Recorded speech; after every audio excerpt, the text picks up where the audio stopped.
Greetings, traveler. It is a pleasure to see you. Sure, the weather looks good now, but a storm is on the way, believe me.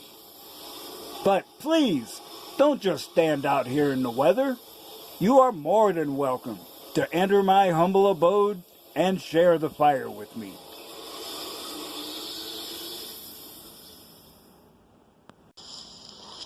I'm trying to free your mind, Neo, but I can only show you the door. You're the one that has to walk through it. You have to let it all go, Neo. Fear, doubt, and disbelief. Free your mind.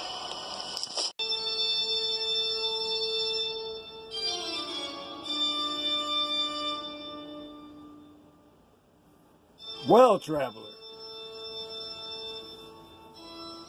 I gotta admit, it's been a long time since the Irish fella's done a video. And I have been tempted a time or two in the recent past to do one, but I misplaced a lot of my already sorted pictures. Fortunately, a laptop I gave my sister for Christmas had all of my sorted pictures, so I was able to suppress the urge over the weekend, and now I have the pictures I want.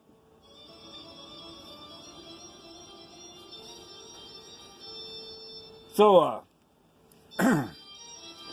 you may not be aware of this, but I'm actually in the third manifestation of my red pill journey. When I started my first channel a little over a year ago, my initial label that I applied to myself was the rather convoluted one of Sifu Black Irish, MGTOW Monk in Exile. Later, I called myself Monk in Exile MGTOW. Now, this is the latest expression of red pill wisdom, hopefully distilled down into a format that's a little clearer for you to understand. It has been a great enhancement to me to have all of my videos available as a resource. In fact, on Facebook, I actually took a year off from making any posts under my real name. For well over a year, I interacted as Sifu Black Irish. And it was because I needed to make an honest examination of myself. I entered the brutal honesty regime. When I made those videos, and repeated viewing of them has not only helped me refine my explanations of red pill philosophy, it's helped me to become the bona fide badass motherfucker that I am today. But I realized that my presentations, although they're looking a little more professional, they may make you think my progression has been easy.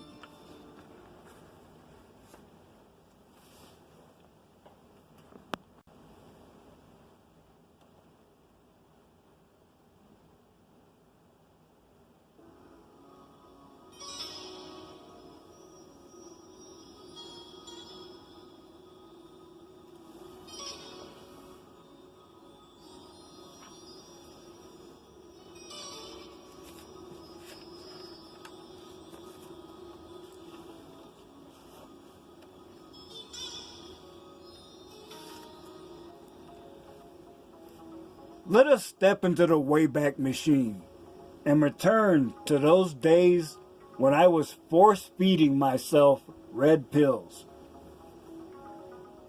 This was a deliberate act.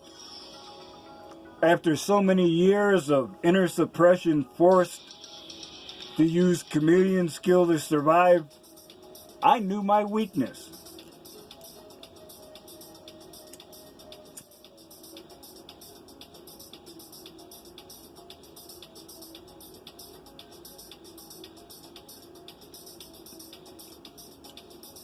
With such a radical new philosophy being received, and with past experience, I knew better than to make a snap judgment, especially with such consequences in view. It is a lonely struggle, yet it is one that is self-imposed. I was deliberately isolating myself, for I didn't trust myself not to have a public meltdown over what I was hearing. I managed to keep more or less a tight rein over my emotions, though I did have a reaction to deepening red pill rage. There manifested a bitter taste in my mouth, something received from effective medicine. Remember castor oil? Now, having made this decision to go monk mode, I decided to continue with my mental reprogramming. Back in the day, I could focus embarrassment over a failure into anger that would help me focus on work tasks. On another occasion, I generated anger to counteract depression. It did work, but my anger spiraled out of control. It happened at work. I almost lost my job when I started throwing stuff. Fortunately, I didn't hit anybody. Now, you might think that another attempt at such a procedure would be foolhardy. Not a chance. When your life is a series of tasks and you must improvise, adapt, and overcome on a continual basis, there is no turning back. Now, there is no hesitation. Deliberate isolation and a massive influx of reprogramming are now enhanced by a third process: emotional manipulation through music.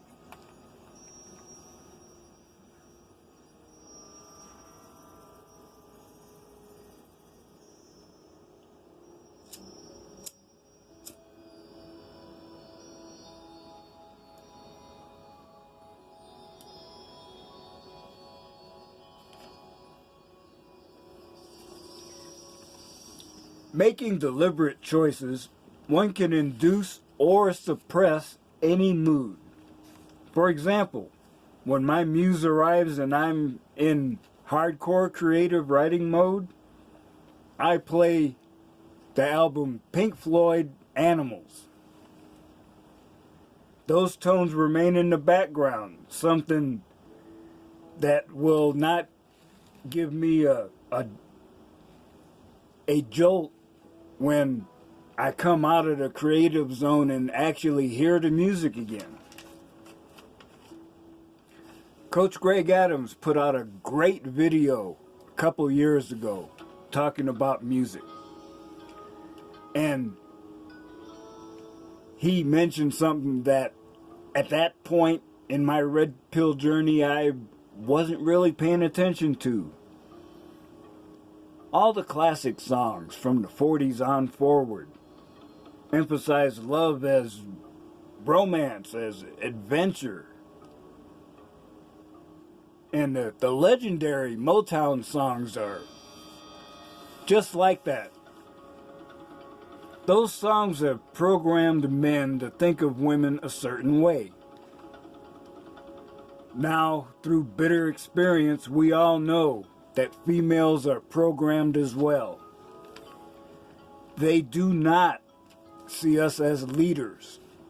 They don't even see us as partners. We're seen only as disposable utilities. Once that woman gets the bag, you have no other value. When I had occasions of loneliness or melancholy, I had a particular song I'd listen to, Stardust. There are several variations out there, but my favorite is by Harry James and his orchestra with vocals by young Frank Sinatra. In my isolation, I'd listen and have an emotional reaction. I'd cry like a little bitch. But it would help purge, and I'd be able to continue to march. I started doing the same thing with a different result in mind. Not many people know that wearing a band on the right hand in the ring finger position is a cultural symbol, that of a widower. It's appropriate, since my marriage was dead well before the divorce was final. And in fact, I did that when I was still living in the same house with the family. And it was a constant reminder to me that things are not going to be the same. So I do have a band in that position now. It is not an old wedding band. It's a different one altogether. But with that ring as a focus aid and applying music and using my mental reprogramming, I was able to channel the emotional energy from loneliness and transform it into mental energy. And with that raw mental energy available, I could focus it and enhance my calm.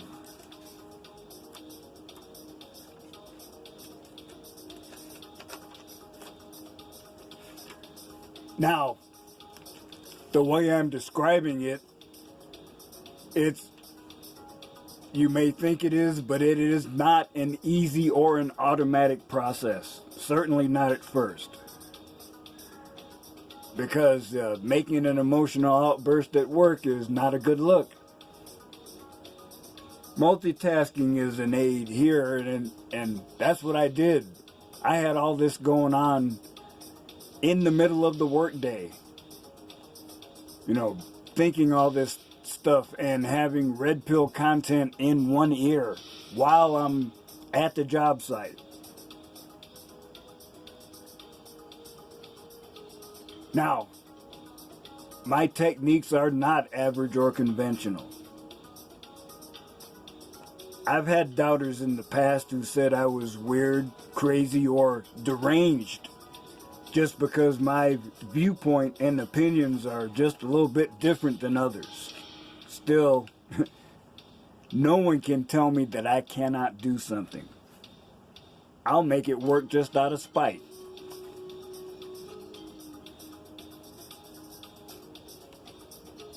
Now, as part of my red pill education, I was exposed to lots of information. And what was surprising with that was that it was not entirely new. The philosophy of Stoicism appealed to me. I did a lot of suffering in silence when I was married, and many of the quotes I found reinforced that attitude.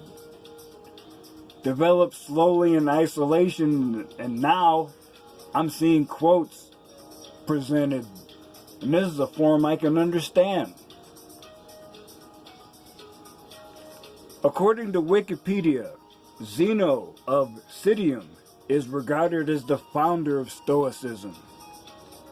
This Greek philosophy emphasizes that the path to happiness is found in not allowing yourself to be controlled by either desire for pleasure or fear of pain. It also emphasizes virtue. External items such as health, wealth, and pleasure are items to be acted upon to increase your own virtue. And as you may have heard others say about women, the best indication of an individual's philosophy is not what a person says, but how they behave.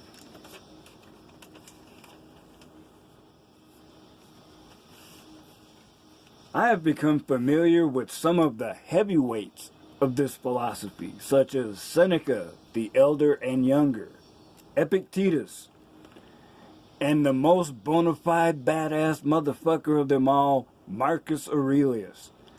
Not only is he famous for Stoic philosophy, he was an emperor of Rome.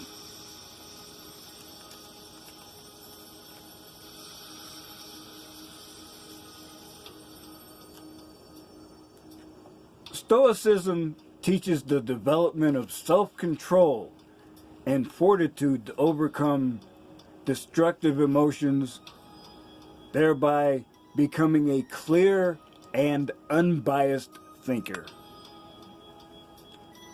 Zeno did not have the luxury of a private space to teach students.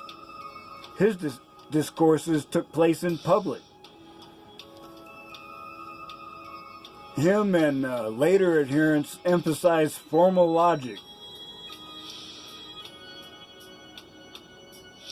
monastic, let's see, what is that? Monistic physics, which I relate to seeking a single source for everything, and materialistic ethics, which seeks natural rather than supernatural or spiritual explanations for forces operating in the world.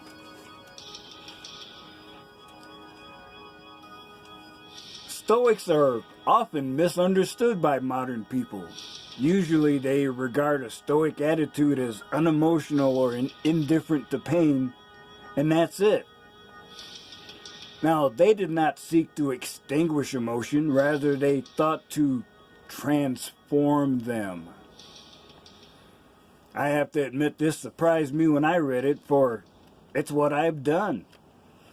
It's also a practice of asceticism, which emphasizes abstinence from sensual pleasures, adopting a frugal lifestyle, and concentrating on religious or spiritual matters. Here are the 4 cardinal virtues of Stoic philosophy: wisdom, courage, justice, and temperance. Well, enough of my babbling. Though, here are some quotes that resonate deeply within me and highlight what I feel is authentic philosophy. These are from Epictetus. From first to last, review your acts and then reprove yourself for unethical or cowardly acts, but rejoice in them done well. Excuse me.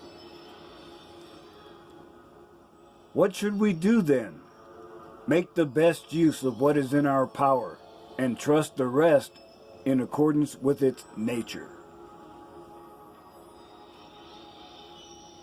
Being attached to many things, we are weighed down and dragged along with them. Reject only the undesirable things which you can control. Be content to show foolishness and dullness on the exterior. Do not desire to be thought to know anything. If you ever happen to turn your attention to externals for the pleasure of anyone, you have ruined your scheme of life. Be content then in everything.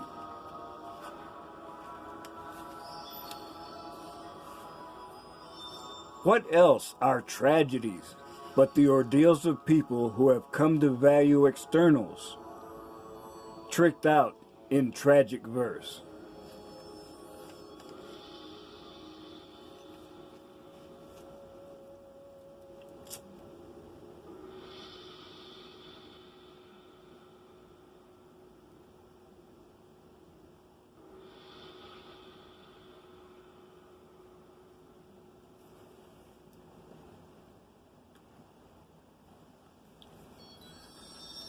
This next group is from Seneca.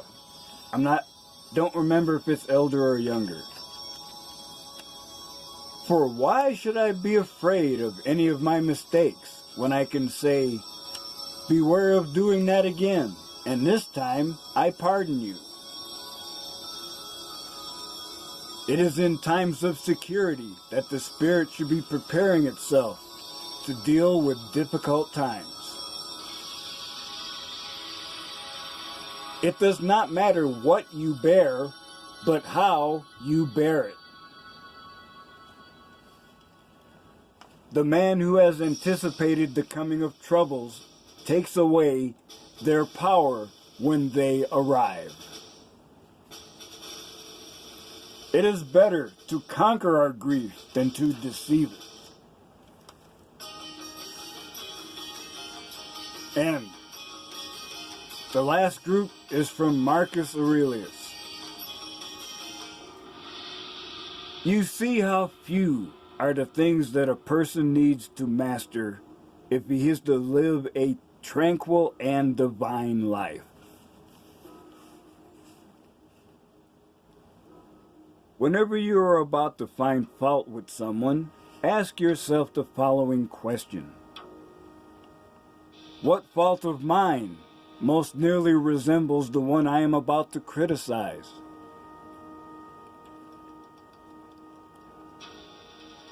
The first rule is to keep an untroubled spirit. The second is to look things in the face and know them for what they are. Everything we hear is an opinion, not a fact. Everything we see is perspective, not the truth. You have power over your mind, not outside events. Realize this, and you will find strength.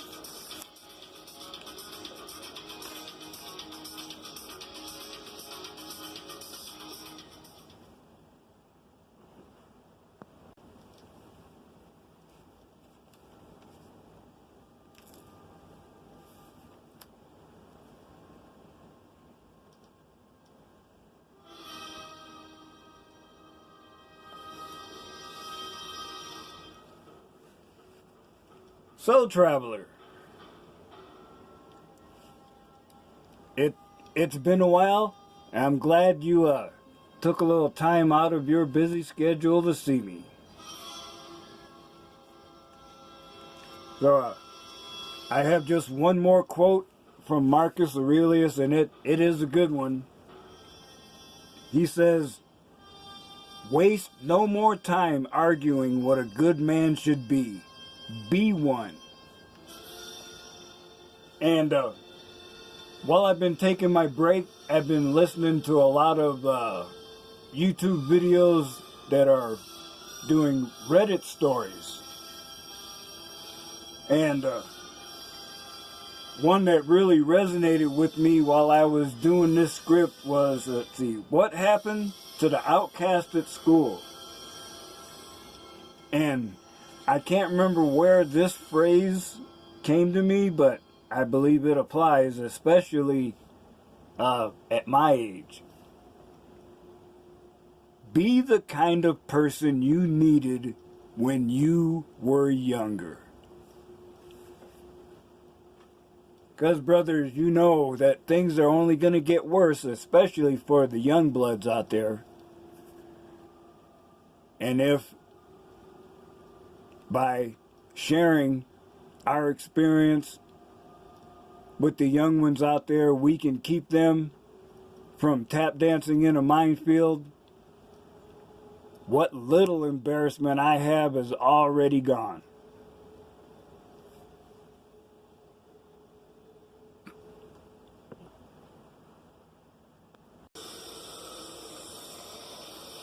So, traveler, I hope you will think about what you've heard here today, and as you continue on your journey, remember, I still say, some of the best days of your life haven't happened yet.